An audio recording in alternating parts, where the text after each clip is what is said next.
Hello, I'm your Spokane County Commissioner, Amber Waldref.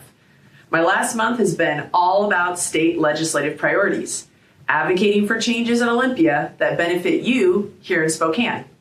I recorded a KSPS podcast about the priorities of our region with City Councilman Paul Dillon and Mary Miller from Greater Spokane Incorporated. On the first day of the session, I interviewed Senator Marcus Riccelli for County Spotlight, and we discussed the challenging state budget as well as key priorities of the county, including finding a Medicaid fix to support Maddie's Place, keeping the waste-to-energy facility financially viable for users here in Spokane, and reducing barriers to building more affordable housing. I visited Olympia for 2 days with Commissioner Chris Jordan and our staff, and we met directly with legislators and the governor's staff. While I was there, I testified on a bill sponsored by Senator Riccelli that proposes changes to state health rules that would allow Maddie's Place here in Spokane to receive Medicaid funding for the care of infants exposed to opioids and their families.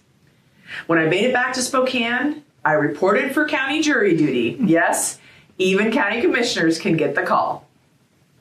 I'm very concerned about cuts to public health funding. I've worked very hard to push back on federal changes, but there are proposals to cut more foundational public health dollars at the state, which could result in millions in reduced revenue to our Spokane Regional Health District. That could mean reduced programs and services that protect our community's health and prevent the spread of disease. I brought forward 2 resolutions to both the Spokane Health District and the Board of County Commissioners that passed unanimously. These called on our state to keep funding these essential services.